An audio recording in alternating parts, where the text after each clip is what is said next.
back to another exciting episode of Wrestling with the Future. I'm your host, Psychic Medium Angelo, joined this week by Mike times three. I got Mike Kelleher, Baron Von Kelleher. How you doing, Mike? I'm great, Angelo. How are you? I'm wonderful. I've got Mike Armageddon Murphy. How you doing, Murph? I'm good, Angelo. How you doing? Brother, I am better than good. And my dear friend, all the way from deep in the heart of Florida, the actor, producer, writer, director, movie maker extraordinaire, Mike Messier. How you doing, Mikey? I'm doing great. It's a pleasure to be here with you, Angelo, and the Mike Brigade. And it's going to be a great show with a great guest. It's going to be an amazing show with a wonderful guest. So let's do a little housekeeping, fellas. Wrestling the past week. Do you even want to talk about it? I'll chip in. I mean, go ahead, Mike. It's as we called it last week. It's the empty arena era for wrestling. We're seeing kind of AEW did a bunch of pre-tape stuff that'll take their weekly Wednesday night show through mid-May, I believe. Yeah. Probably the most interesting thing is that the state of Florida that I'm in somehow flip-flopped their mind and is now allowing WWE to do live broadcasts from the Performance Center, which has political ramifications beyond wrestling because apparently it opens up the door for other wrestling, for UFC. We could see baseball. We could see other sports. Perhaps basketball could do their playoffs. Yeah. So I would probably be the way that I think that, Vince McMahon and Linda McMahon's relationship with Donald Trump, the president, would kind of influence that, which in a way, depends on how you look at it. I want to go on record, Mike, sure, and tell everyone that I am on record as having said wrestling will cure us of the coronavirus. It's quite possible. I mean, I said that. I stand by it. Well, it's very interesting. And some people, for instance, I like going to movies quite a bit. I go to a movie 3 or 4 times a week. I haven't seen a movie since all these things happened because we're not allowed to. But there is some debate there as why is one thing allowed and not the other. That would be a whole other show that we don't have time for right now. It all depends on how much money you got. Yeah, it's definitely a hot topic. Well, aren't they saying, and correct me if I've misunderstood this, aren't they saying that they'll just allow the events to be broadcast, not necessarily with fans, though? I'm not sure, Mike. That's a real good point. Filmed, yes. Filmed, no fans, but the point is, Mike, before that, other sports had shut down completely. The NBA wasn't doing no fans games. You know what I mean? Hockey, baseball, all that stuff could have been doing stuff this whole time, especially the NBA and the NHL. Armageddon, what are your thoughts on this? Well, from what I've seen from wrestling from WrestleMania up until now, excuse me, I think I just threw up in my mouth a little bit. I thought there was only 2 matches out of WrestleMania that I actually liked. Charlotte Flair versus Rhea Ripley, and Edge versus Randy Orton. Yeah. I thought they were the 2 best matches of the whole show.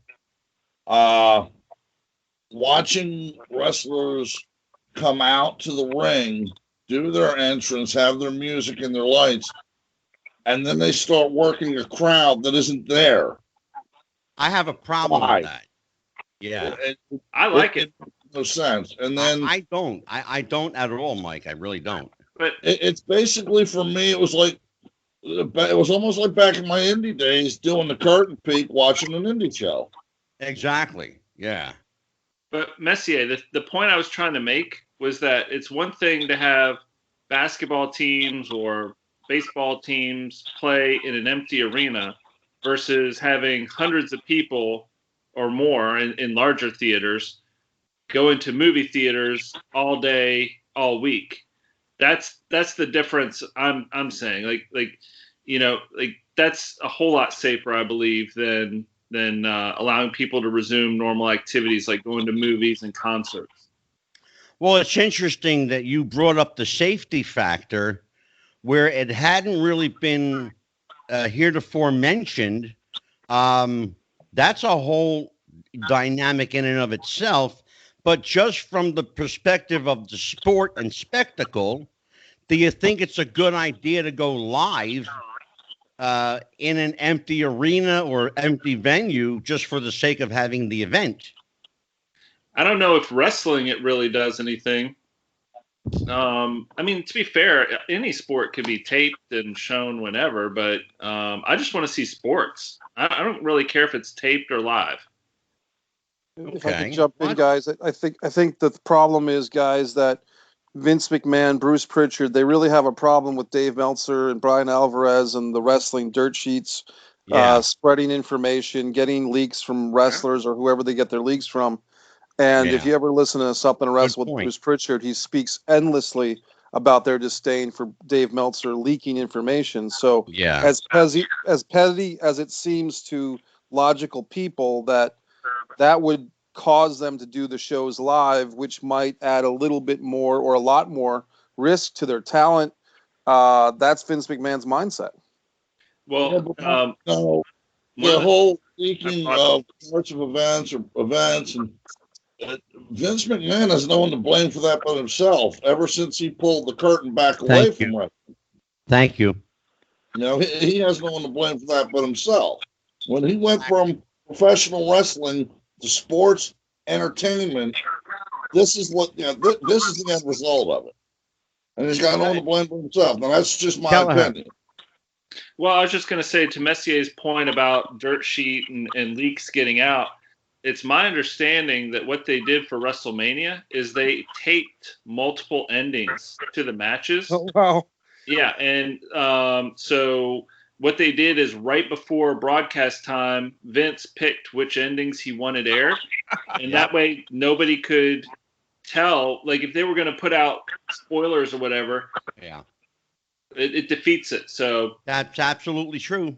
I would love to see the DVD Criterion collection of those unreleased WrestleMania 36 I would too. You know what, Mikey? I'm right with you, brother. Well, listen, guys, we could talk about this all night long, but we've got a amazing guest tonight. We are going to do, this is part one of a two-parter with a young lady, very, very outspoken young lady, in fact, who was married to one of the true icons and legends in wrestling. We all remember the great Chief, Wahoo McDaniel. Karen McDaniel is my guest. Karen, are you here tonight?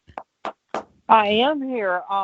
Listening to your conversation, I don't see why there couldn't have been baseball and basketball without fans. I mean, I enjoyed the wrestling without fans. I think they did a hell of a job to pull it off.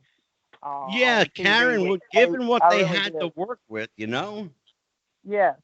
Yeah, between WrestleMania and AEW. I mean, I thought they did a good job. They kept it going. I wish basketball had done the same, baseball, whatever. I think they could have done it too. Well, let us tell everybody why you're here tonight. Karen McDaniel, of course, was married to the great Chief Wahoo McDaniel. He was born Edward McDaniel in 1938. He is a legit Choctaw Chickasaw Native American, former pro football player that played guard and linebacker. He was a big guy, imposing figure of 6 foot, 250 pounds. His school alma mater was Oklahoma. Oak U. That is correct. That is correct. And go ahead, Karen. I'll give you a little background as far as his football. Sure. He never was a bragger, and I was much, much younger than him. And I never found out that he held records and did this and did that. I'd hear other people ask him about it, and then I was just, soaking it all up, listening to it, because he was just such a phenomenally interesting man to start with. And like I said, he never bragged about anything, but he played for Midland High School. His baseball coach in high school was George Bush Sr., and he remembers George Bush Jr. and George Bush Jr.'s sister around the field as he was playing. And I have an autograph from George Bush Sr. when he was a vice president with vice presidential seal that says, to Wahoo McDaniel, your coach, parentheses, baseball, that is, Vice President George Bush, and then the presidential seal. So I'm pretty proud of that. That's pretty wild. Yeah, but this a funny story. You know, he was such a great football player, all around great football player in high school, that everybody was coming to see him, and this coach came from the Texas Aggies, you know, and he was coming out there to see Wahoo, and Wahoo's dad, he said, I really want your boy to come play for me, and Wahoo told his dad, Dad, I ain't going to no school, they ain't got no girls. Because Texas A&M didn't have any girls. Well, guess who that coach was, and guess where he went the very next year? You got to tell me. A man named Bear Bryant. And he Bear went to Alabama Bryant. the very next year. He came to Midland High School to see my husband play, but Wahoo was not going to no school, didn't have no girls. That's fun. Karen, So our resident Bud Wilkinson. Karen, our resident filmmaker, Mike Messier, has got a question for you. Go ahead, Mike. Sure. Hi, Go Karen. ahead, Mike. Hi, Karen. Hey. How are you? You know, I actually Good. I met Wahoo a couple of times, and I just wanted to ask, when did you first start your relationship and going to shows with Wahoo? Because that would lead me to a follow-up question. I had moved from where I'm from, right near Tallahassee, Florida, on the Georgia line up to Raleigh, North Carolina, where my cousins lived, and I worked in a bar there. And my girlfriend had moved up there, and the wrestlers did their TV every week, and at WRAL TV, they did their interviews, and they wrestled at Dorton Arena in Raleigh, North Carolina. And my girlfriend had met another wrestler by the name of Ric Flair, and they were dating. She had moved from the little town near Tallahassee up there with me, and they introduced me to Wahoo. About 3 or 4 years later, I was 24 and he was mid-40s. And I said, I don't want to meet a wrestler. Are you kidding me? I don't want to. And as soon as I met him, he was the most, he had me just like that. He was so interesting, and he could talk. I was an adopted child of older parents, and I don't know, maybe I could carry on a conversation. I didn't act like your average 24-year-old. But that's kind of how it got started. Well, Karen, you know, one of the things that the day I met him, and we never were apart hardly after that. I mean, it was just like we were like glue. You know, Karen, one of the things we did when our friend Barb Goodish was here, talking about her husband Frank Goodish, Bruiser Brody. One of the things we did was we talked about the man. So we're going to talk very little actually about wrestling tonight. There might be one or two, conversations or questions about matches, whatever. But we want to know about Ed McDaniel, the guy who became Wahoo. Do you know how he got the name Wahoo? His dad was Wahoo. That was his name. His dad was also called Wahoo. That was just his name. The thing about him was, and I did listen to Barbara's, and she did talk about how Brody, when he came home, he became Frank. What you saw with Wahoo McDaniel was what you got. Right. That was him. That was him. That was him 24/7. That was him 24/7. That was just him. The one thing about him, the man, and he and I talked about this a lot, and I heard an interview with Flair and Steve Austin. I listened to it over the weekend or last night or whenever. And most of the guys don't have anything else but wrestling, you know? Yeah. Wrestling was his business. He went to business. It was a job, just like anybody else goes to a job. And when he got off, he didn't want to talk about it. He was going to play golf or he was going fishing. I mean, it was his business. It was his job. And that was what it was. Karen, we have a special guest that's just joined us. Oh, my God. Okay. He is a former American Gladiator. Oh, my God. He's a former WWF superstar. Okay. You might know him as Rico. He is our friend Rico Costantino. Rico, we've got Chief Wahoo McDaniel's wife, Karen, on with us. Oh, my gosh. Hi, Rico. Hi, it's an honor. It's an honor to hear you. Thank you very much. Oh, my gosh. It's an honor to be here. Oh my gosh! To be asked to do this.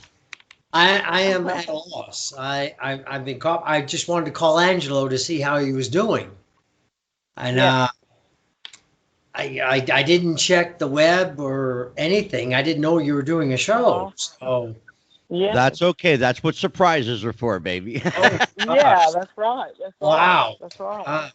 My gosh! I just Well, hope. Rico, welcome to the conversation, brother. We're discussing WAHOO McDaniel tonight, bro. Oh, Yeah. oh, a great, an icon. Yeah. Yeah, Um, all the way around. And let me say this too: a regular person. well, he might have been all of that, but he was a regular person. You know, he came from a very good family, a good upbringing, good parents. He hunted, he fished. They did all those things, you know. See, So and that's what makes him. May I say that's what makes him great on the professional side, because he was balanced and solid. That's a good word. Had a rock foundation on the personal side.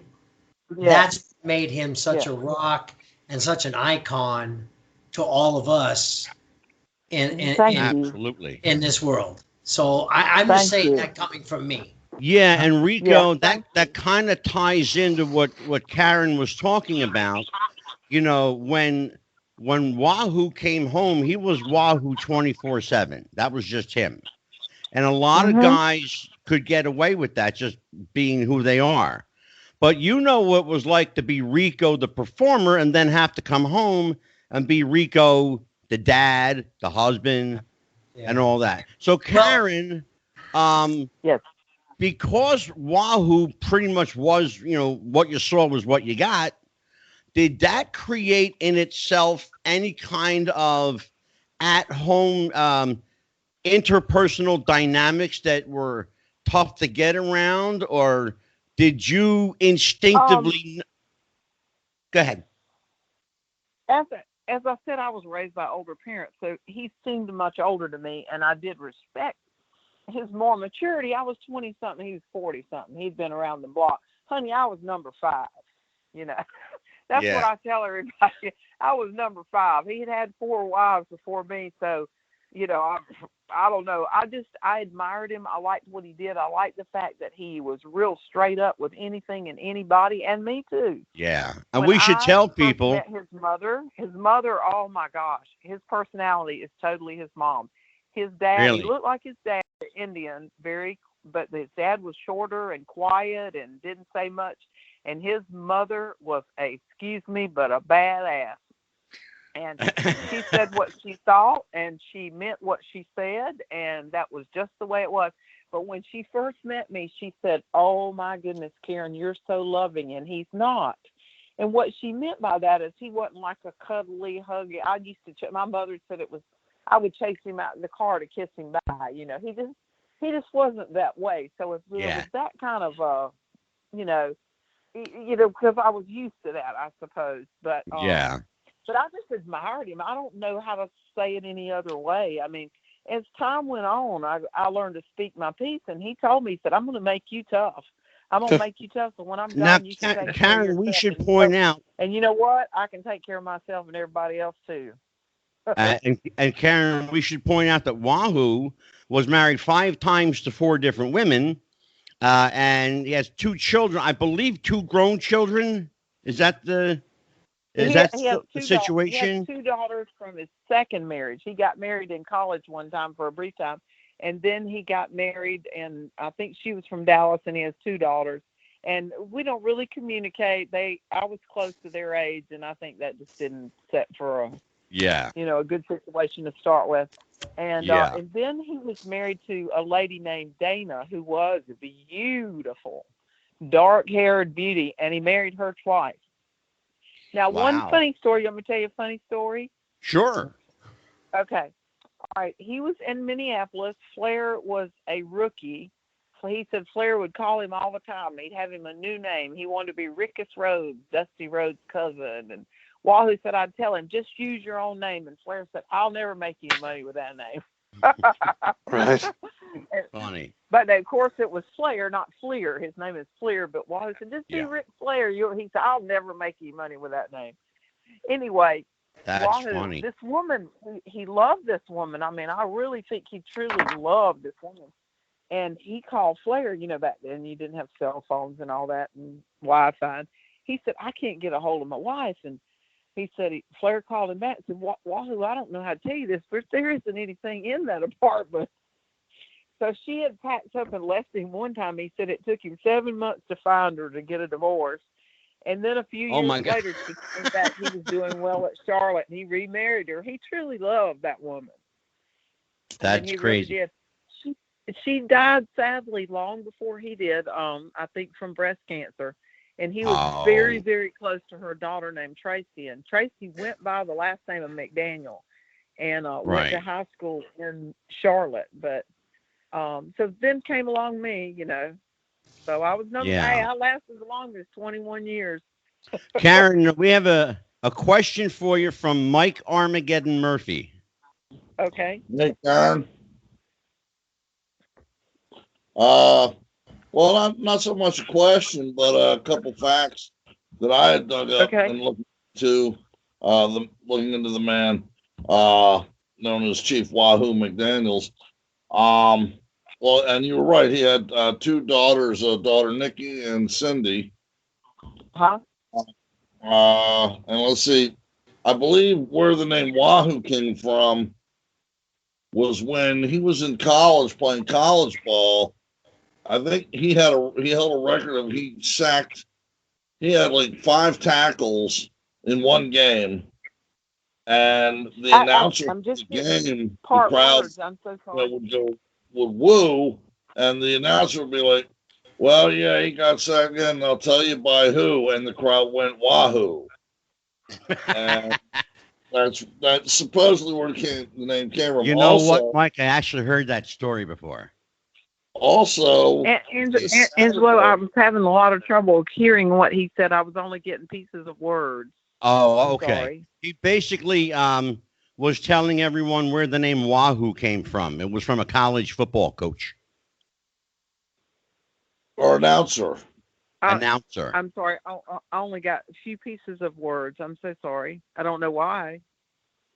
Oh, okay. Okay. So also, what were you asking? This Saturday will be the anniversary of the passing of Wahoo McDaniels.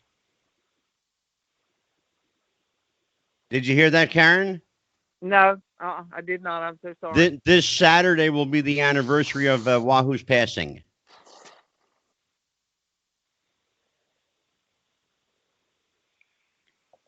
I think we're having connection problems. Have we lost Karen? I think she's having a hard time hearing you. Yeah, I am. Okay. I couldn't hear hardly any of that. I've heard anything prior. Angelo, fire off again. Yeah. Okay. Can you hear us now, Karen? Yes, I can. Okay. Yeah. Basically, what happened was Mike Murphy, Armageddon, was relating the story of how a football announcer came up with the name Wahoo for Wahoo McDaniel. That's incorrect. Okay. Totally because I actually had heard that story before. And his uncle was also called Uncle Wahoo. And he had Uncle Wahoo, and his dad was called Wahoo. And the other thing Mike was talking about is that this Saturday will mark the anniversary of Wahoo's passing. Of Wahoo's what? Of his passing. April 18th, 2002. Right. Yes, it will. Yeah. Yeah. So April 18th. It's fortuitous that we have you. Rico, you have questions? Oh, yeah. No, I just wanted to say, Armageddon, you're batting 500. Rico, it's also an honor to me to speak with you. I'm a former indie worker. Knew Angelo. I worked for Angelo. Everybody worked for me. Let's be honest. One time, one thing I never got to see Wahoo work in person. I certainly saw him on TV.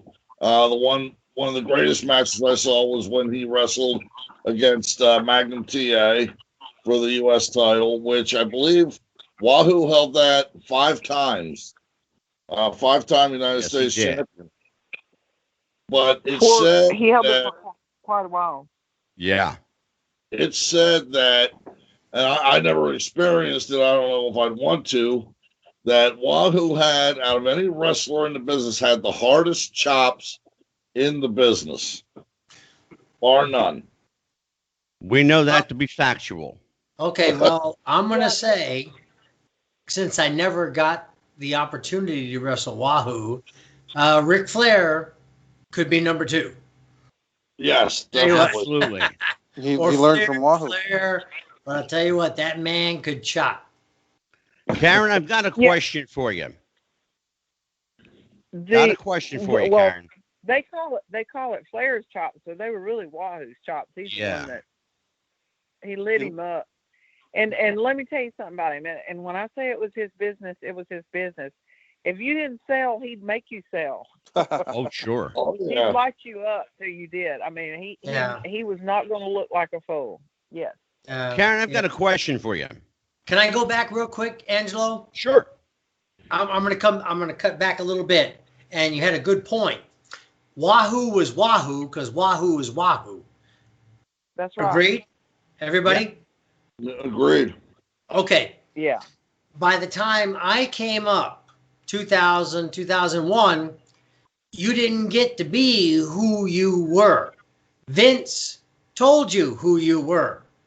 And for the other gentlemen in the room who I have not had the pleasure to meet or speak with, Angelo knows, along with Kenny Bolin, Vince gave me 2 characters that were exact opposite of who I am in life. The exact opposite. Not saying anything bad about any of those lifestyles, which I adapted, and Vince said, do this or you're gone, and I did it, and I must have did it well, because you did something right, Rico, because they're still talking about it today. Yeah, but what I'm saying is Wahoo got to be Wahoo. Rico didn't get to be Rico. And I'm not saying that would have prolonged or shortened my career, but I was at the behest of Vince McMahon. And I am glad to say that, Wahoo got to be Wahoo. Like it was Wahoo at home, Wahoo on the road. Flair got to be Flair on the road. And I've even heard his ESPN 3030. Even though he was Flair at home, it wasn't a good Flair, but he was Flair. Yeah. You know what I'm saying? So, with that being said, I had to be Rico the stylist. I had to be Rico plagiarizing exotic Adrian Street. So, times were different. Back when Wahoo was Wahoo. Yeah. And like Mrs. McDaniel said, if you didn't sell, they were going to make you sell.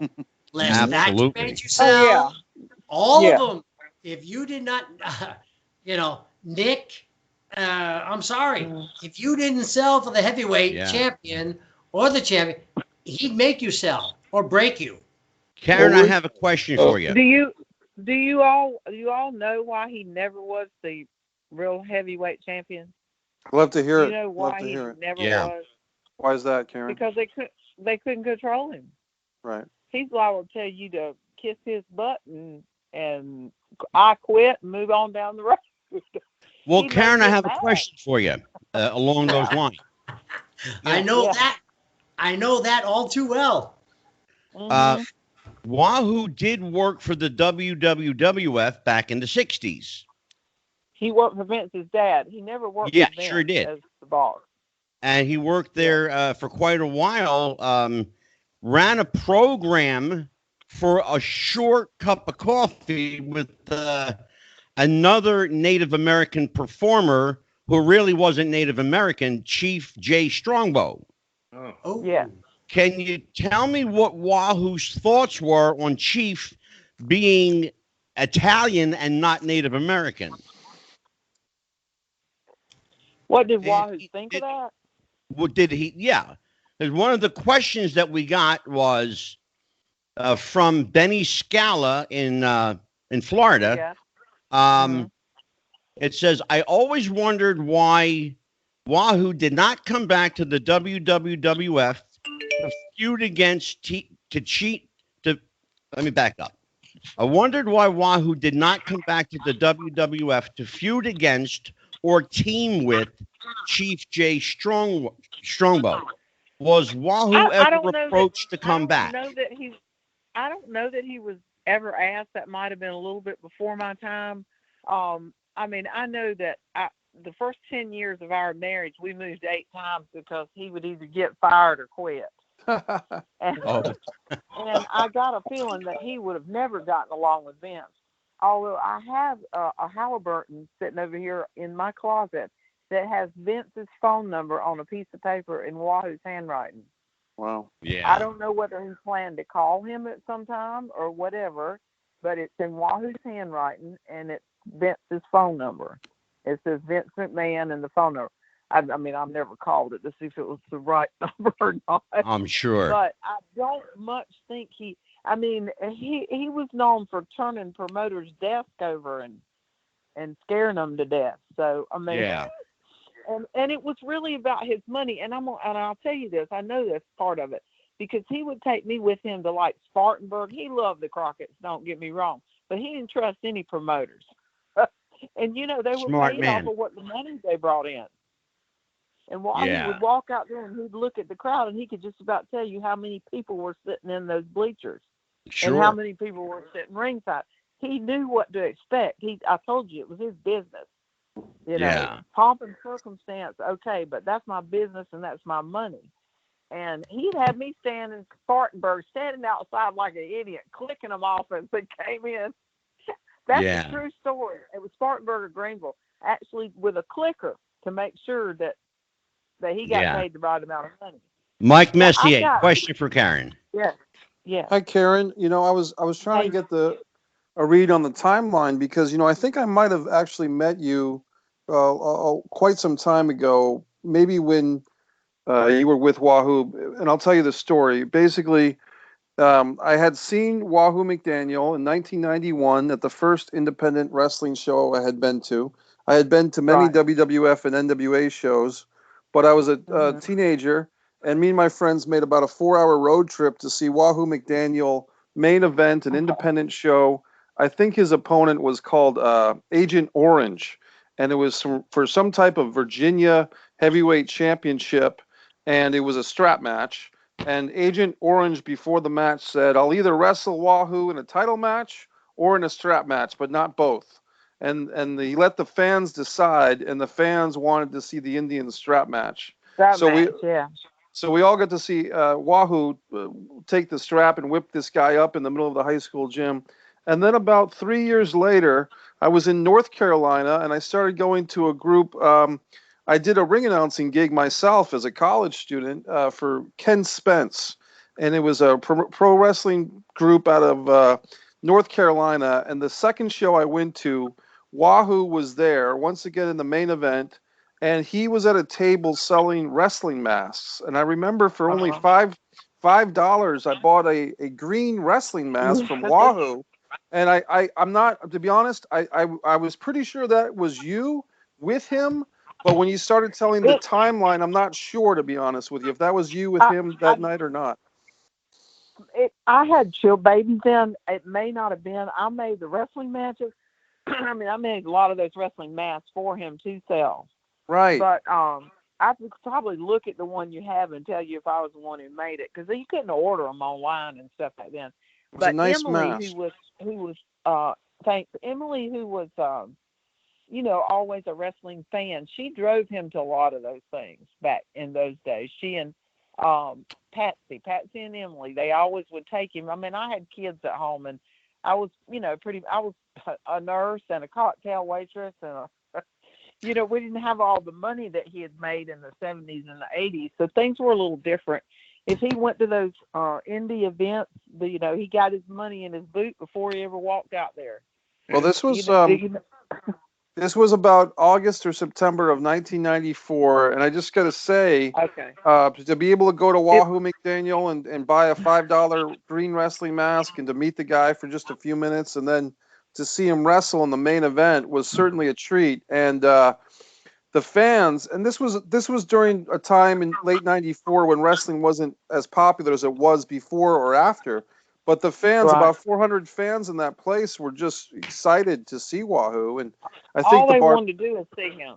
He just had that charisma. I'm telling you, it was nothing. It was no pomp and circumstance. It wasn't a presentation. It was just him. And he would sit down and talk to you just like, you were. It didn't matter to him. But he did have a very, very hot. He was very hot tempered. Certain things would make him mad, and it didn't matter who you were. But Karen, on the average, he was a great, kind person. He would do more for the boys. He'd get fired over somebody not treating one of the boys right and getting his money. Yeah. my oldest son. Can you give us Karen? Can you give us a heads up into what it was like to be on the road with Wahoo? I know you and I have talked privately, and you've got a treasure trove full of stories, and everyone wants to hear those stories. So have at it, kid. Okay. Well, back in the days, like Crockett Promotions and all, the wives didn't go to the matches. That was, they wanted to present them as single guys. The wives didn't go to the matches. They all lived in Charlotte. The wives were in Charlotte. Most of the girlfriends were in Raleigh because that's where they were once a week, So that didn't really happen a lot. There were times, when he'd take me because I'd be clicking off numbers or something like that. And Ric Flair's wife and I, who had grown up together, I mean, we weren't allowed to go to the mall to eat at Morrison's cafeteria together and get caught. If we did, they'd get fined. If they were late past 7:30 arriving at the matches, they would get fined. Things were I'm quite sure a whole lot different. It wasn't until Felicia, and she'd be a great one for you to have on your show, by the way, Big Mama that was married to Jimmy Valiant, and they're close friends. Oh, sure. Even though they're no longer married.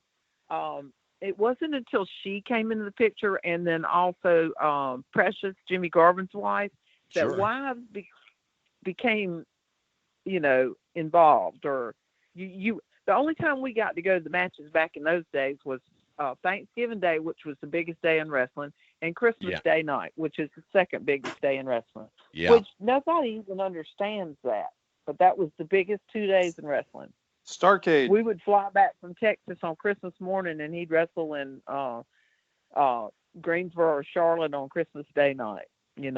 Yeah. Whatever it happened to be. Karen, were you there the night that Wahoo wrestled at Super Clash 3? I'm not sure. When that would was that be? That was what they called the bloodbath at Super Clash. December of '88 in Chicago for the AWA first pay-per-view that AWA did. He wrestled Manny Fernandez in a bloodbath. I did not see that. I actually was in Charlotte. That was in '88. Yeah, December of '88. Yeah. Okay, I just had Zach. So no, I was not there. Zach was born September of '88. So no, I was not there. How many kids did you and Wahoo have together, Karen? We have 3 children. They're Nolan. Zach was born in '88. Nolan in '92, and Nolan was very, very sick. He was in a NICU for 11 months. He lives here with me now, and he has some disabilities. But Wahoo he took him to the golf course, oxygen and all. Wow. Oxygen tank and all. I mean, he the boy can play golf like you can't believe. He works at Goodwill, and of course he's not working right now, but he's done really well. And then we had Storm, and Storm was our youngest child, and he was a dolphin tour guide. And this is kind of hard for me to get out, but I'll get it out. In 2015, he was almost 18. He was a dolphin tour guide leading 10 jet skis out, and a boat just took a left turn. Like, I can beat that line of jet skis, and probably never saw him. and hit him and killed him.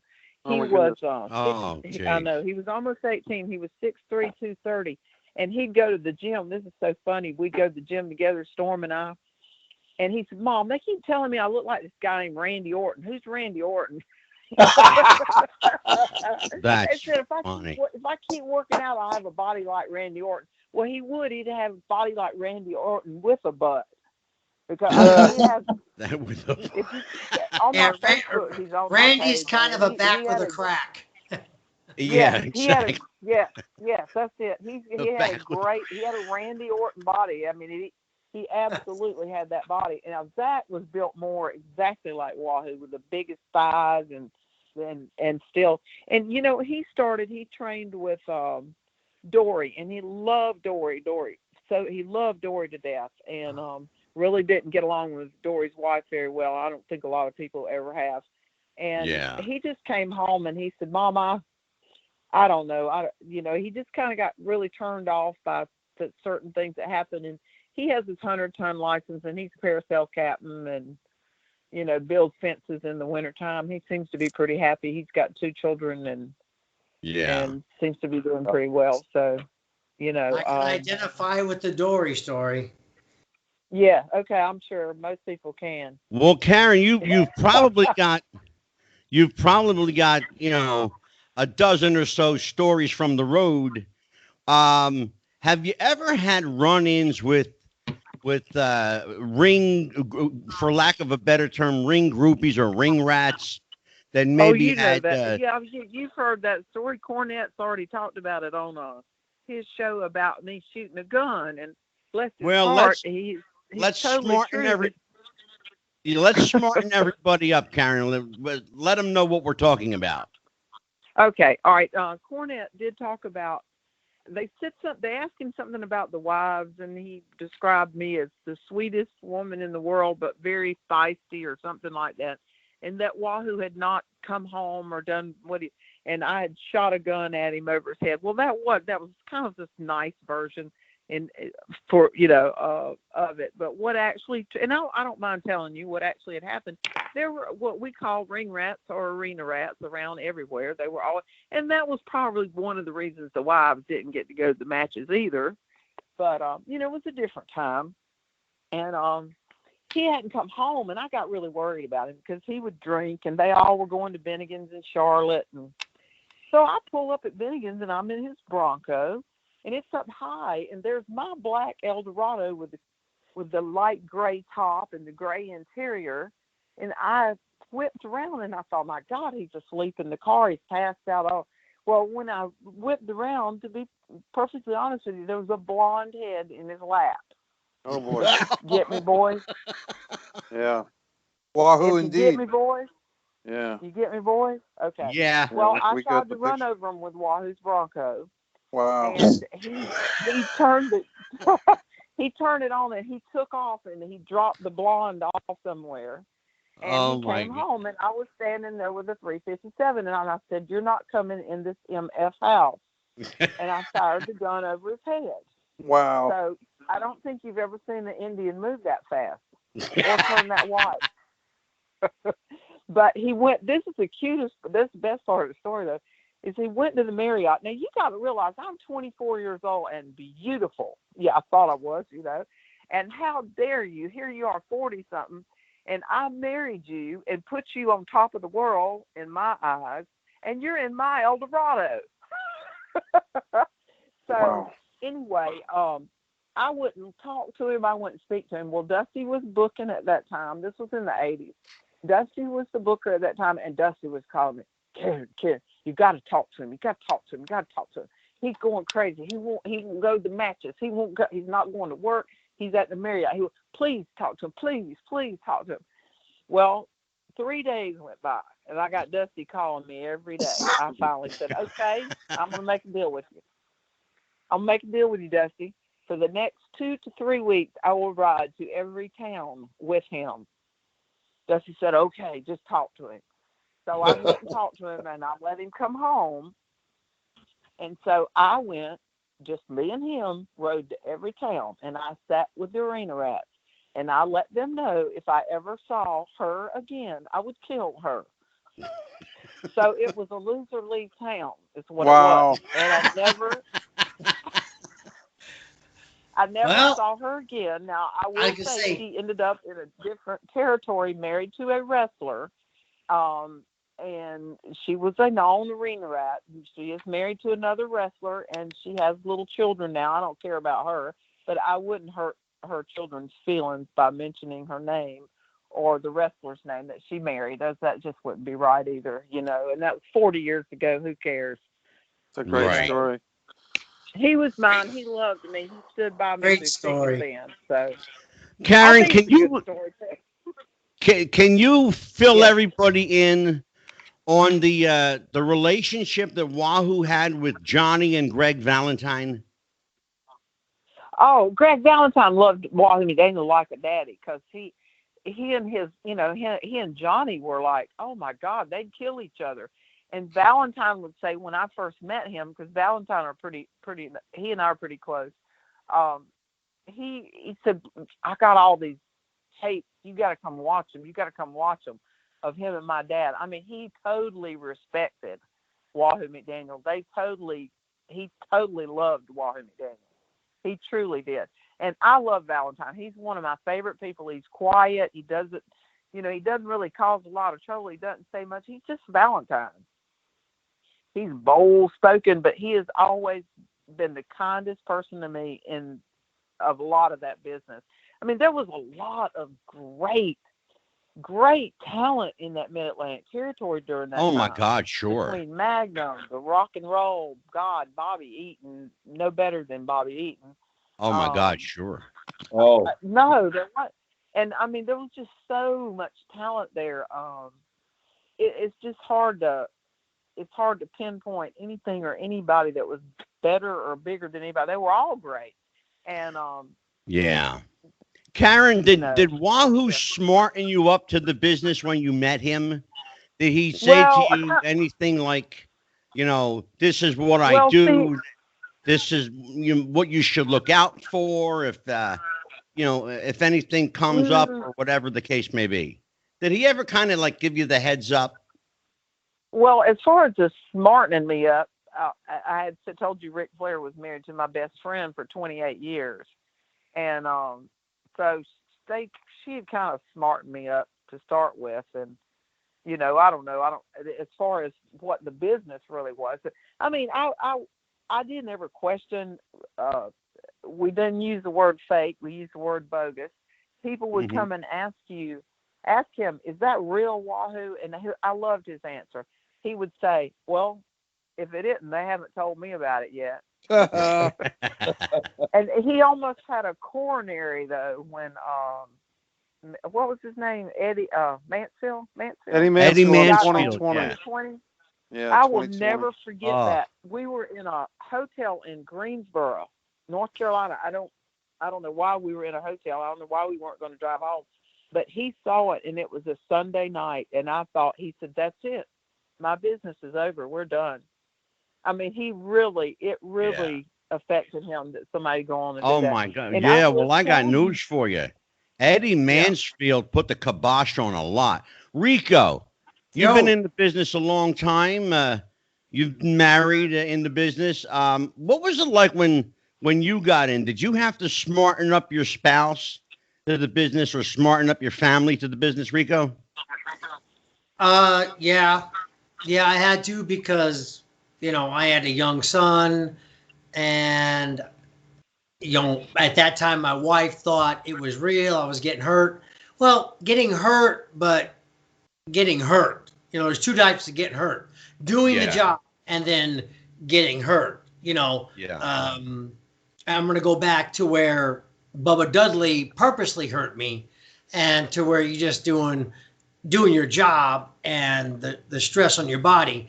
And Miss McDaniel, just to let you know, I started when I was 38 and a half. You know, I debuted on TV when I was 40. So I should have been past my prime, but Vince gave me a shot. I don't know.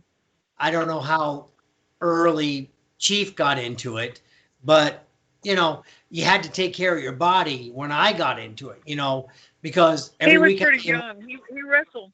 He wrestled in the off season of football because Okay. they didn't make much money. The biggest money he ever made in football, he worked for the New York Jets as their middle linebacker. He made $18,000 for the year.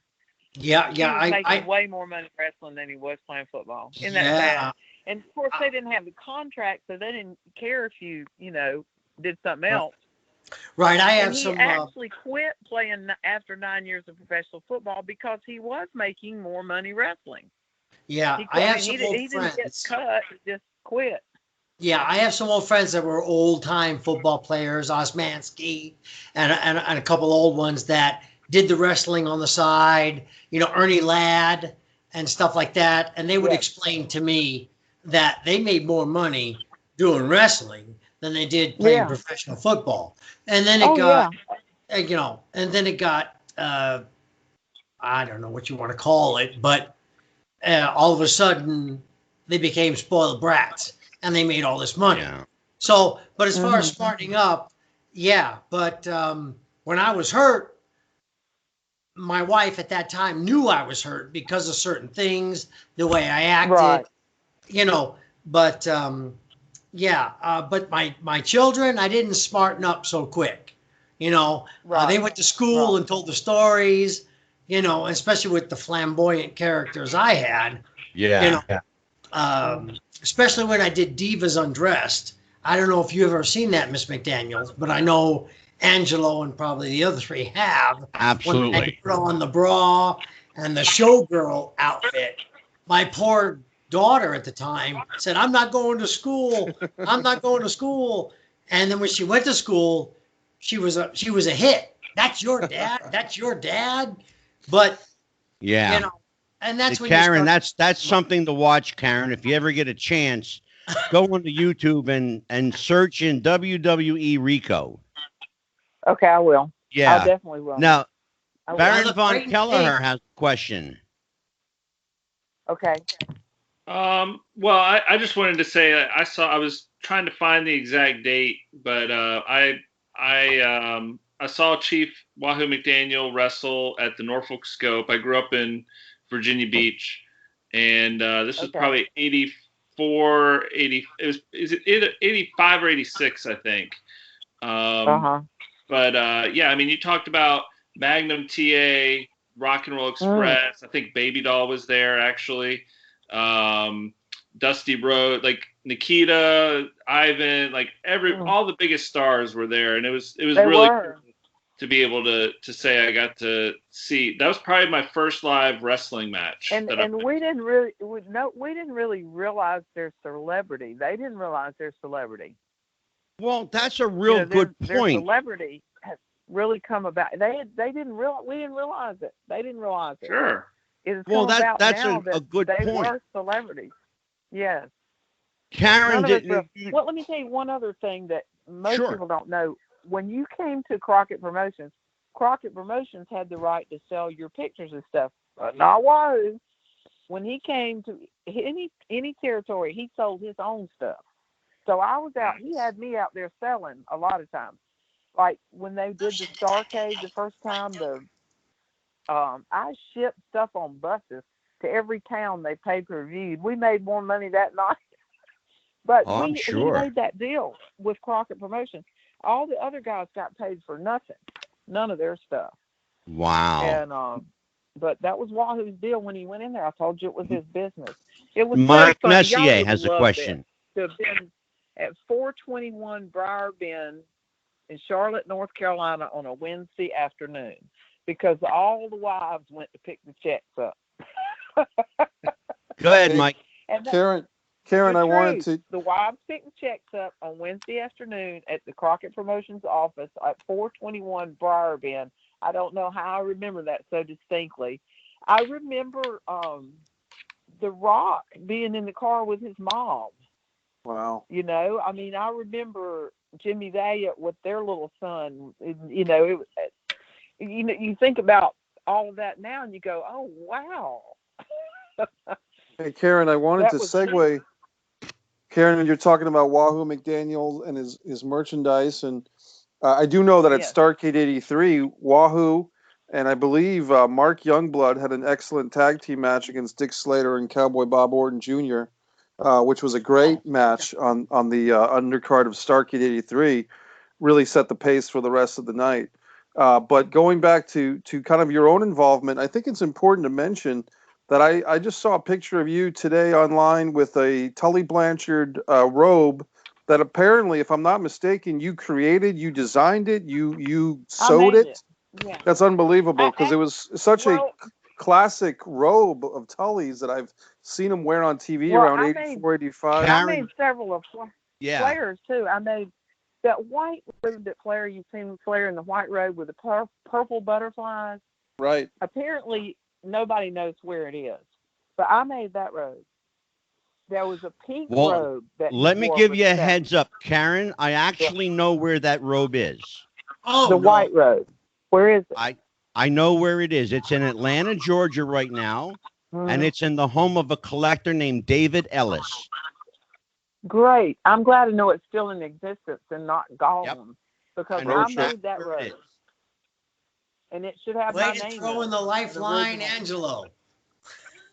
But when we talk Huh? about those robes, Karen, that you designed for Rick and Tully, I mean, you can see the influence going right to our friend Rico. I mean, Rico had a lot of awesome outfits that were inspired in a way by some of your creations that Ric Flair would wear with the sequins, the butterflies, the color. Well, now I give credit to Olivia Walker, who was Johnny a Walker's wrestler's wife, wife, Johnny and she Walker. made most.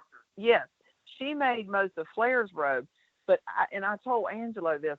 Wally knew I was young and I could do all that stuff, and he kept my butt busy. You can make a robe. Well, I could. I was having trouble finding the sequins and the rhinestones, but I did make 3 of his robes. A black one that had silver and white feathers. The pink one, the hot pink one, I made it, and that white one and I made 2 of Tully's robes.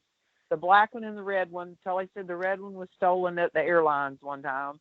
Doesn't know what happened yet. I made a robe for Rick Rude. He had it was the black robe with the red lips on the back.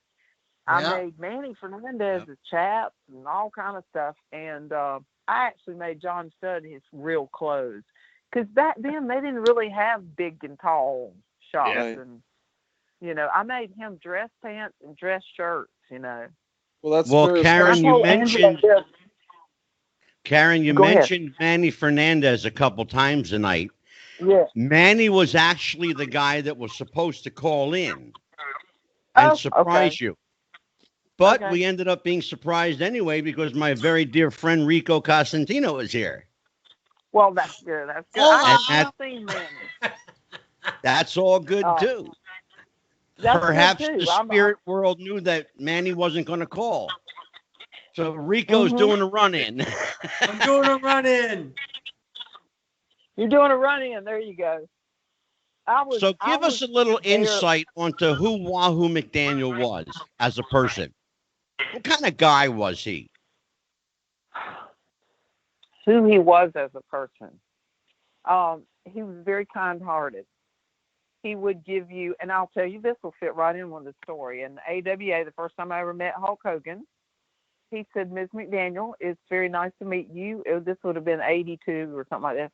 He said, "I've always heard that your husband would give you the shirt off his back." Wahoo said, "Yeah, I'm running out of shirts." But he would. I mean, if you needed anything, and I loved Sundays. Sundays at my house is where we cooked. Me and him cooked, and all the guys came over, especially the single guys, came over and watched football if they were off. Later in years when he wasn't working all the time. I mean, he was that kind of guy. He loved to cook. He liked to cook. Well, I could see him and Mama cooking, and him and his mother cooking, and he liked to grill Karen, I was things. going to ask you about that because I heard a story that Wahoo, were it not for Wahoo McDaniel, just about 90% of the NWA roster would have starved to death. Well, that's probably right. So they tell me that Wahoo was responsible for feeding pretty much everybody. Well, that was pretty much probably right. Now he set it up with Jimmy Crockett that I catered the food to the TV on Wednesdays. I made, and Valentine Greg would be standing there waiting to get the deviled eggs as soon as I showed up.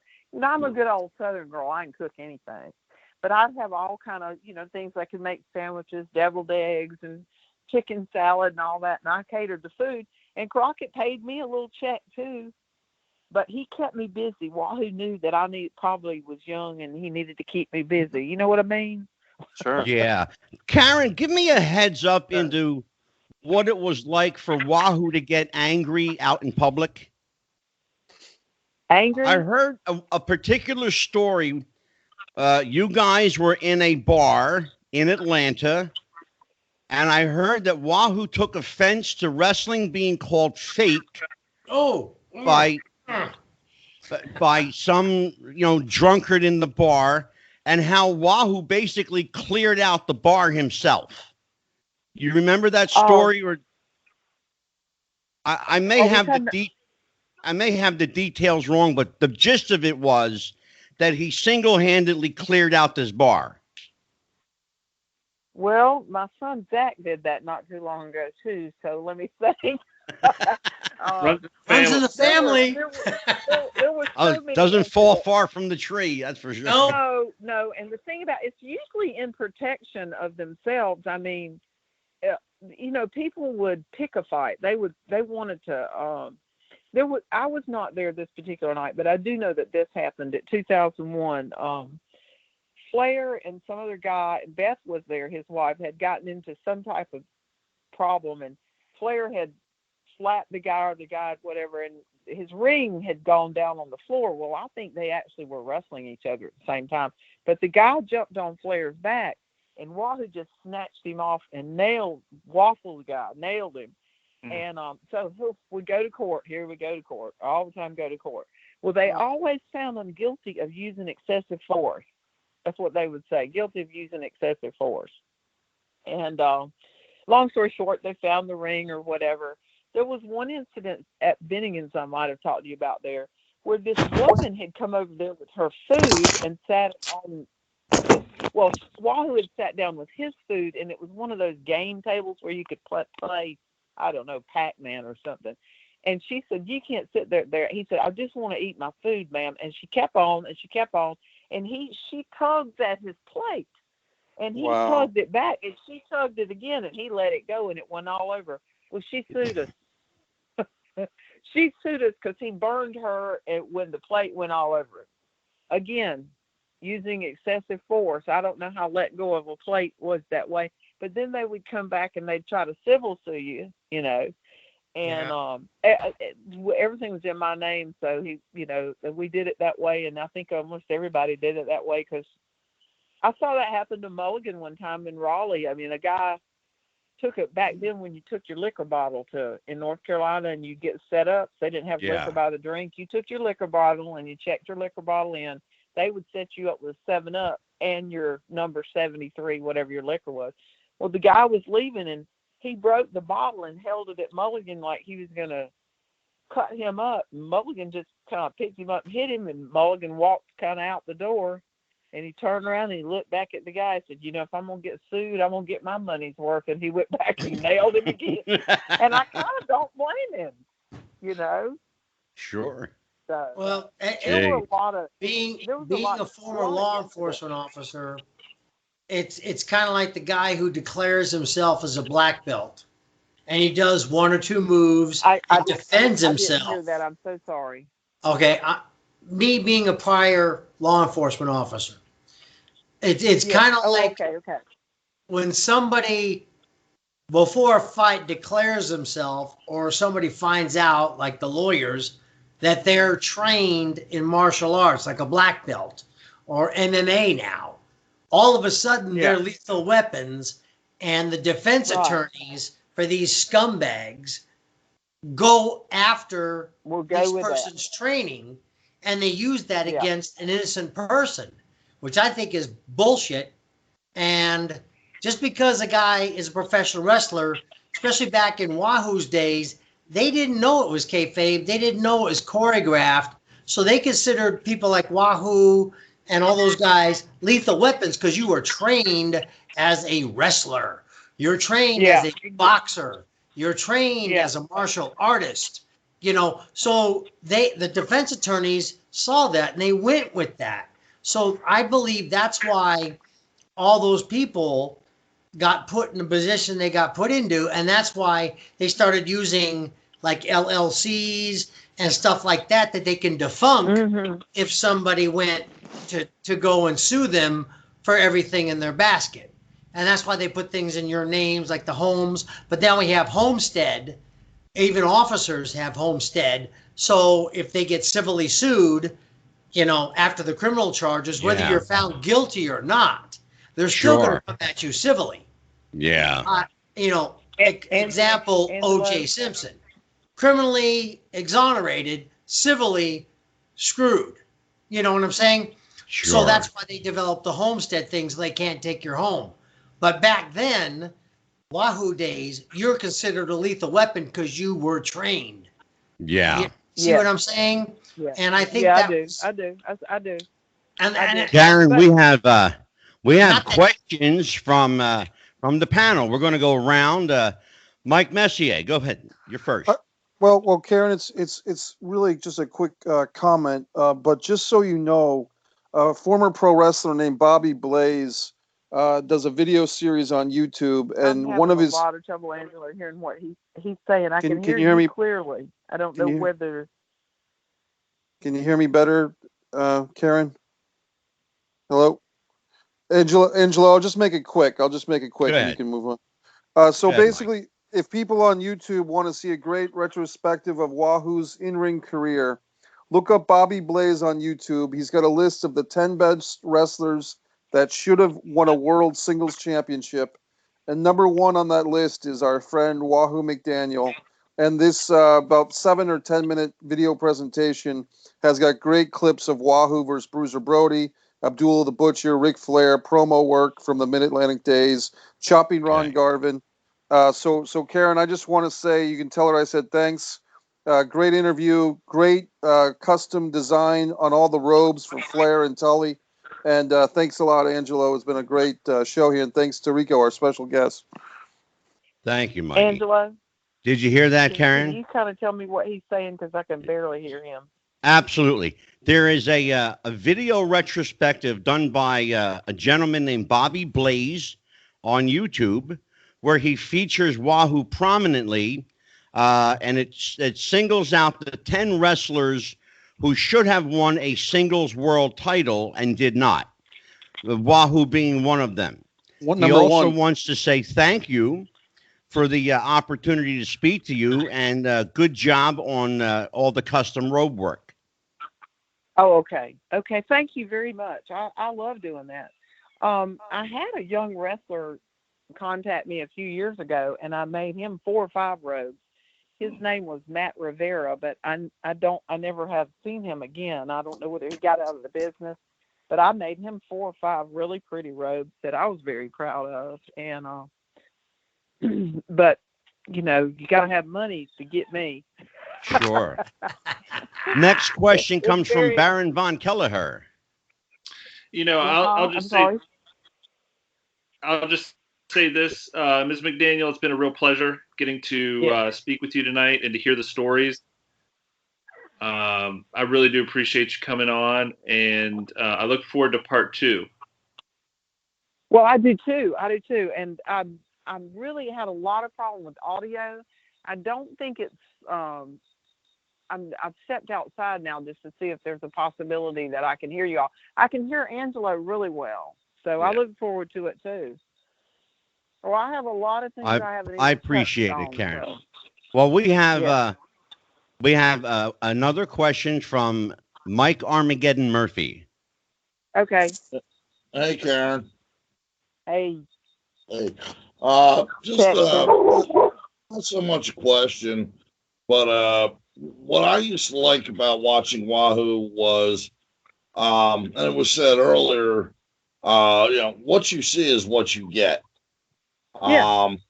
He never cut real long, flourishy promos. He basically told you, we're going to get in the ring. I'm going to kick your ass. And that's pretty much going to be the end of it. Yeah, And he the was thing not is he was about not a it big was talker or your best interviewer. Or he always said, "I'm gonna tell you right now." I could hear him say that right in my ears right now. I'm gonna tell you right now, and he pretty much just said what he was gonna do, and that was it, and that's true. Yeah. So to be honest with you, what you saw is definitely what he was. I mean, that's just the way he was. He didn't take anything off of anybody, but he didn't intentionally ever try to hurt a soul. You know what I mean? He stood up for the boys. He stood up for the boys to the point it cost him jobs. That's where him and his opponent actually had some heat, and they decided, well, we're just going to shoot right here and right now. Yeah. Have you ever had that moment with Wahoo where a work turned into a shoot with him? Who, me and him? No, with Wahoo and an opponent. Where I don't think anybody ever did that to him. They'd be too scared. Yeah, I was going.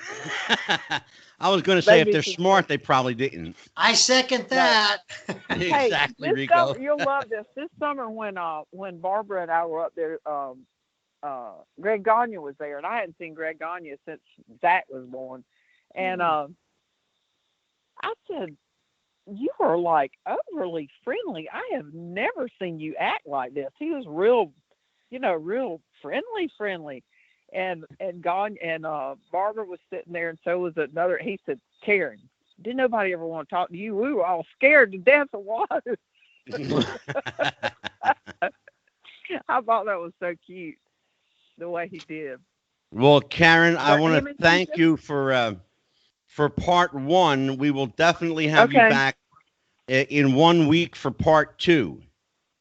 Okay, in 1 week on Tuesday evening, same time, same bat station. I will give you all the details, but it looks like yes. So I'm going to let you go now. I want to say thank you for joining us. So thank you for asking me to talk with you. I love to talk about. We're just getting started. I knew from the beginning. I knew from the beginning it was going to be a two-parter. Go ahead, Rico. I just want to say that even though I stumbled in here like the Three Stooges, yeah, I have been so blessed by hearing your stories and listening about Wahoo and the days of when it was. And as can I tell you all one more thing about that before you do close me out of here? Sure. Yeah. When we first married, 1981, 82, Wahoo said some interviewer asked him, "What is cable TV going to do for wrestling?" And you know what he said? He said, "It'll make it a household word, but it'll kill it for the guys." Yeah. And they said, "What do you mean, Wahoo?" He said, "Because you won't have a 20-year career like you have. You'll be so saturated." He was almost calling prophecy. What was exactly. He was doing a Nostradamus. Yeah, I'll tell you what, he was really ahead of his time on that one. Yeah. Not only did it kill it for the guys, but it killed it for the guys' pockets as well, because there's no arena business now. There's no house business. No. Yeah. That's the problem. And you could, a guy would get kind of washed up in Georgia, and Georgia, or Crockett would call and say, "Hey, you want to take this guy for a while, and I'll take you back in a few years. He's kind of burnt out down here." You can have a 20-year career. You weren't oversaturated with TV, and it was a different time. It was just different. Yeah. I'm sorry. Television killed the territories. Absolutely. Yeah. Mm-hmm. And that's what I was getting at. That's what I was getting at, because even though my career was only 7 years, it burned bright. And Vince and I didn't get along, and Angelo knows that story. But it was just great to hear about back then and how it was, how the boys were, how the wives were, how history, because I got into it because I love the business, not because of television, but I was always a fan. way back with Rocky Johnson, you know, way back, you know, the Sheik when he had that fake boot and he used to tap it and kick people in the head. You know, I was big time wrestling, AWA. You were in Vern it then. Gagne. I've been a fan ever since. And for me to be a part of it in the latter days, to hear about the original days, the history of it was just so enlightening. And I just appreciate you talking about Chief and giving your insight. And it's We absolutely second that. Thank you, Rico. Yeah. Karen, thank you so much. Yes. We appreciate you. Thank you so much. I will talk to you tomorrow, young lady. Okay. I appreciate care. it too. Thank you again. I can't wait to talk to you Quite some welcome. more. Good night, Have a great kiddo. night, guys. Thank Good you. night, Miss McDaniel. Good night. All right. Night. Bye-bye. Wow. That was a great conversation. I'm sorry I busted in, guys. I was just trying to talk to you, Angelo. Did the run in. Look, Rico, look, everything happens for a reason. We were actually supposed to have Manny Fernandez call in tonight. Well, he did. He did, but I couldn't get it connected. Oh. I was like sending him text messages, but he tried calling my phone number, not my Skype number. Oh, man. I guess gave up. Rico, one thing I wanted to share with you. Yes, sir. When you were talking about, smartening up your kids and all, it was after my divorce. I was dating a lady, and nice young lady, and I was doing a show in Chestnut Hill, Pennsylvania, and I forget who I was working that night, but it was a bloody match. And after I just get done taking a face bump, and I'm busted open, and I look out under the rope, and she's sitting there staring at me with this horrified look on her face. Well, after the match, I tell one of the security guys to go out and bring her back. And I'm back there and I'm wiping off the blood, and, Doc's looking at it, making sure the cut's not too deep or anything. And they're patching me up. And she comes back and she just looks at me, doesn't say a word. And I said, "Look, honey, it's okay. Don't worry about it." She goes, "Oh, we'll talk in the car." And walks out. Oh, yeah. Turns and walks out. I'm sitting there with my boots hanging off unlaced, and the doc just looks at me. He goes, "You want me to write you a note?" I'd have taken the note. Right. Thank you. Nice and Okay. I Let me got tell 3 you of them. something. I never Rico, told her I gave your that much. aquariums are over, brother. Oh, I got 3 of them. I've got Amazon cichlids, I've got a dinosaur biker fish, and then I've got African cichlids in the smaller one. Now, I'm a fish hobbyist because it keeps me busy, and I and they're peaceful at night because all I do is roll over on the bed and I watch them instead of TV, there you and go. it puts me right to sleep. Wow. Rico, See that dinosaur one. let me give you the benefit, Rico, of introducing you to this motley crew. Oh, please. I'll Because bust your head just right burst now. in. The gentleman who just told you that horrifying story is Mike Murphy, also known as Armageddon. Hello, in the Marmageddon. business. I was an indie circuit wrestler. Like you, I started my career when I was 30. And, the last match I did was about 3-4 years ago against the late, great Nikolai Volkov, who was dearly missed. I trained up at the Wild Samoans, Yep. But, never made it to your level. I was hopeful, but I knew Vince would look at me and go, "No." So Yeah, I know the feeling. Dory and his wife did the same to me. Angelo can tell the story. Oh, yeah. And the only reason why I think I got a shot is because Cornette, Danny Davis, Stone Cold, and JR said, give this kid a shot. Cornette thought I was 25. Yeah. I was 38 and a half. Mike. So I know where you're coming from. Mike Uh-oh. Messier. He's got a Putting- picture. I can't see You're going it. to have to Trying unblur to your focus camera, that. brother. Yeah, it's here we go. This is a photograph of Nikolai Volkov and the Iron Sheik Oh singing my goodness. the national anthem. Wow. Rico, this is let me introduce you to the man to your left over here. This is Mike Messier. Hi, He's the Rico. gentleman I told you about. He is a filmmaker, actor, producer, director, documentarian. Mike, I would like you to officially meet Rico Constantino, the gentleman I told you about. Hi, Rico. I just want to say, Rico, real quick, you look so good. Good to me. Oh my God. I grew a beard because of the quarantine. Well, I gotta say, Rico, I was informed that you've gone vegan, and it looks like it's doing well for you because you kind of look younger now than you did 15 years ago on SmackDown. Well, I tell you what, for being sick 3 years and almost dying twice. Wow. Yeah. Ooh. Oh, yeah. And I'd love to talk to you about the vegan lifestyle at some point because I did pescatarian for about 2.5 years. And it's been, I lost a lot of weight at that time. And unfortunately for me, I started eating meat again and got some of the weight back. And so I have a self-effacing joke that says I lost 40 pounds and I got 39 of them back.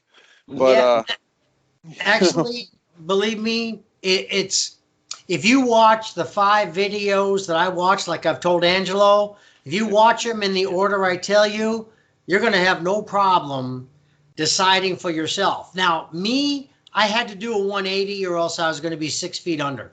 Yeah. Now, there's been people that I've told Angelo that have only done partial of what I've done, and they have seen tremendous results already. So you can go semi-vegan and stuff like that and still see good results. But like I said, we could talk at a later date. And if you need this information, I have it, and Angelo can give you my number, and we'll talk. And I can tell you, you know, to watch 2 videos right away. They're on YouTube. They're free. And after those 2 videos, you talk to me. You call me and tell me what you think, and then I can help you from then on. That's what that gentleman did for me back January 2019 when I was 272 pounds, 252 cholesterol, fatty tissue on the liver, plaque in my arteries, pre-diabetic with blood clots. 4 months later, cholesterol 104, weight 204, no more fatty tissue on the liver, plaque in the arteries gone, and the 2 blood clots in my legs gone. Wow. Well, you know, Okay. It's funny you bring it up because I was going to come out with a diet for people to help people out. I call it the New York diet. Here we go. New York I'm ready. diet. Look at the guy and go, "Stop eating, you fat bastard." I knew that was coming. I was waiting for the rim shot. I was waiting for hot dogs and pretzels to be in there. Well, you know what? I did eat a couple of New York hot dogs when I was in MSG, and I tell you what, I loved them. But like I said, with Mr. Messier, yes, have get the number from Angelo, get my number. Feel free to call me. We'll talk about it. And like I said, it's not perfection; it's progress. With anything in life, progress. If you move a little bit in the direction, like my first promoter did, Jesse Hernandez, and I've told Angelo his story. He's a diabetic, type 1, can't cure it. Right. He changed his breakfast routine. He cut out a lot of red meat. Now he's a Mexican, so he's going to have his beans, his flour tortillas. He's going to have all that, carne asada. But he changed his morning routine. Fresh juice, oatmeal, okay? And he cut out a lot of red meat, not all of it, but cut it out. Now, I don't know what the units are that a normal diabetic takes. So let's say he's taking 30 units. Well, within 30 days, he was cut in half he was only taking 15 units. Okay. And you cannot cure type 1 diabetes. So he just changed one meal and he got the results. I had a lady at the DMV where I'm working had migraines. She was on keto diet and all this other stuff. I said, try this. Watch these 2 videos. Within 10 days, she doesn't have migraines now. Yeah. 10 days. Okay, so with that being said, when you want, please call me and I'll give you everything I do. Like I told Angelo, I have all this on video. I videoed myself every day, 1 to 3 times a day through the 60 days of total juice diet. I lost 68 pounds in 60 days. Wow. 68 in 60 days. January 10th to March 12th. Wow. The reason why it's March 12th is because February of last year went to 20, lost 2 days. Right. But I did the true 60 days. So if I can do it, believe me, anybody can do this because I'm nobody special. Well, Rico, I tell you, Mike Messier is the guy that I actually told you about. Yeah. That will take that footage you have and put it together. And I actually just gave him your number. Thanks, so Angela. he has it now. I'll give you all the raw footage. I don't know how many hours it is, but it's a day-by-day thing. I was on a CPAP machine. Oh, boy, yeah. I was stopped breathing 15 to 18 times an hour. Yeah. I would stop the breathing.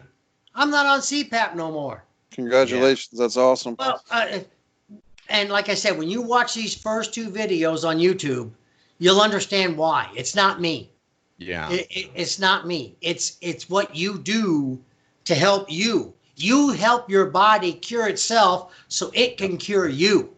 And I hate to sound like an infomercial, but that's it. We are prohibiting our bodies from curing ourselves. Right. Because that's the way God made us.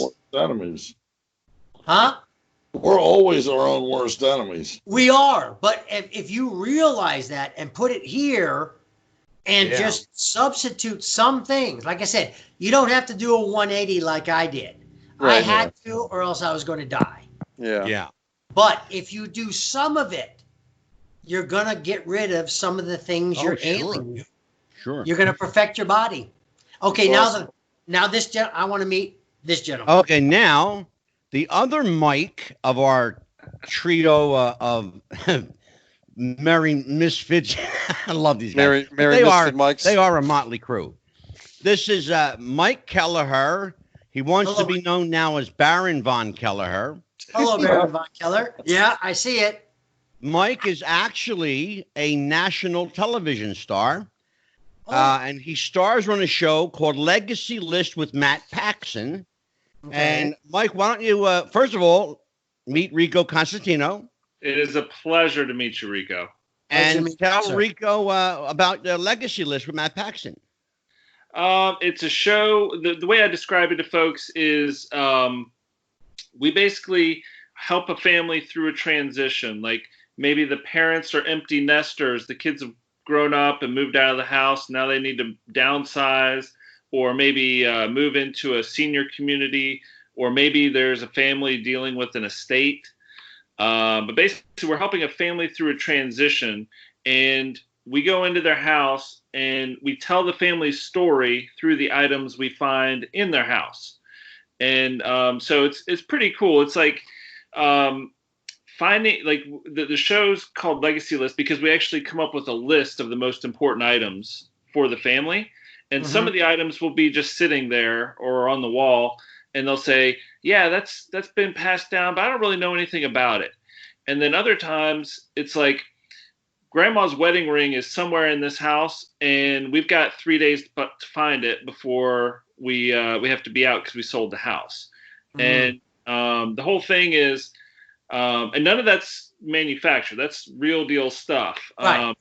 But we find out the history of the items, and then we relate it to the family's story. So okay. The other thing, Rico, is that Mike joins us by way of Jeff the Ref. He was Mike Kelleher, Baron von okay, Kelleher. okay. You got Yeah, Mike Messier, right? He was Jeff the Ref's childhood friend Oh my gosh. and had absolutely no interest or desire to know anything about wrestling, but 5 minutes with the Ref changed his life. Well, I tell you what, I was so blessed to even meet Jeff the Ref for the 3 times that we met. I am so blessed that I got to say I got to interview with the guy. He was so genuine, knowledgeable, and compassionate, and he told me more about my character than I knew sometimes. Exactly. I was that's why I always refer to him as the Encyclopedia Britannica of pro wrestling. He understood each character. He brought up matches when I first met. He brought up a couple matches that I didn't even remember. I was only in the indie circuit, and I'm just like, how old are you, kid? Exactly. Yeah, that's and he's been with us for a while, and he's totally ruined. And Rico, Mike is actually continuing with Jeff's program, the Refs Roundtable. Refs Roundtable. Yeah, okay. Yeah, and I made a promise that Jeff would always be a part of this show, and he always will. And that's his, if you're to use that word, legacy. His legacy is the Refs Roundtable, and Mike is the host of that show. Well, Mike, just as a suggestion, in case you want my input on your show, and you should want my input because I'm your boss. Can I get a raise? It might be a nice idea to invite Rico onto the Refs Roundtable sometime. Well, boss, if you'd let me get a word in edgewise, as is. Go ahead. Don't let me stop you. I was going to ask if Rico wanted to consider coming on. It would be my honor. Awesome. Okay. With the schedule now and with this COVID-19 thing, thank God I'm working. I will say that. And had to take a $4 cut an hour in pay, but I'm still working. So I'm working Friday. I got to work 40 hours in 3 days. Wow. So it's Friday 16 hours, Saturday 16 hours, and then Sunday 8. So I got my 40 in 3 days. And then Monday, I kind of just try to recoup.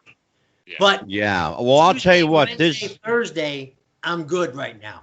Okay. This household has been extraordinarily blessed because, my sister-in-law is a nurse.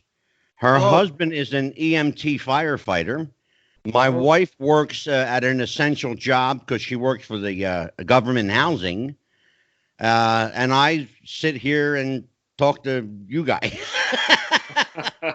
I don't know what's tougher, talking to us. I know. Or being an essential worker. Doing the COVID. Mike Messier, what do you got coming up with? By the way, Rico, if you ever get a chance to check out Mike Messier's films, I want to recommend on Vimeo. There's a great film that Mike has. There's 2 of them I want to recommend to you. One is called Disregard the Vampire, which is a great movie. The other one is called, now get me right, Mike, with this, it's called Ace Sugar. What's it called? Oh, Blood Sugar Sid Ace. Blood Sugar Sid, SIDACE. And you can see the whole film, thanks, Angelo, on bloodsugarsidace.com. The whole film is up there for free. We've got some great photographs of the cast. Basically, I was in a position, real quick, about that movie. I got hit by a drunk driver, is the story. And when I got hit by the drunk driver, being an independent filmmaker, the first thought I had was, am I okay? The second thought was, well, gee whiz, maybe you'll have enough of a settlement to make a film.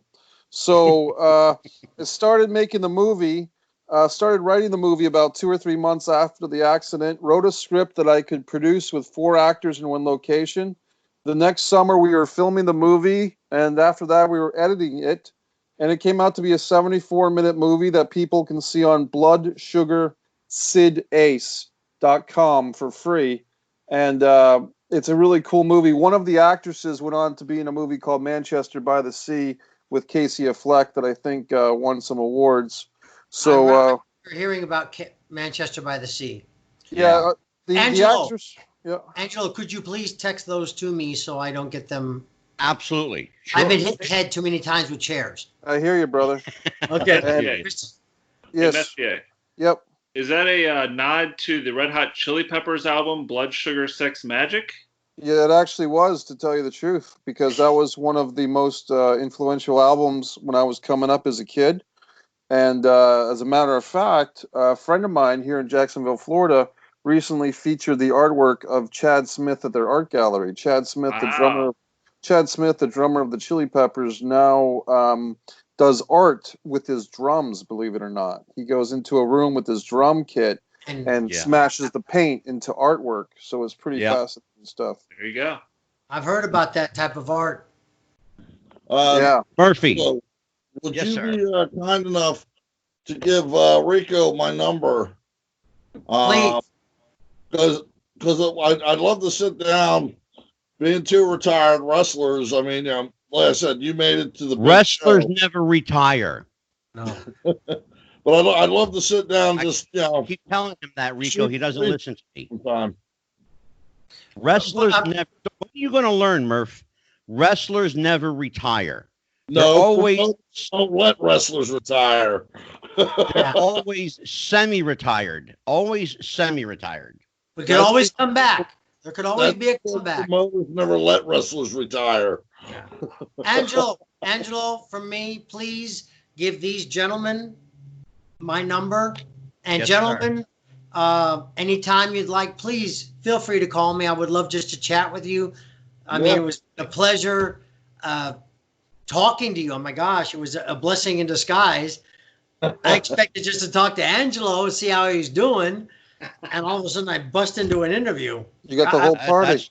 Look, I know, everything happens for a reason, brother. I believe that. Wow. Everything happens for a reason. It was great seeing y'all, Rico. Can't wait to hear from you. Yep. Y'all have a good night.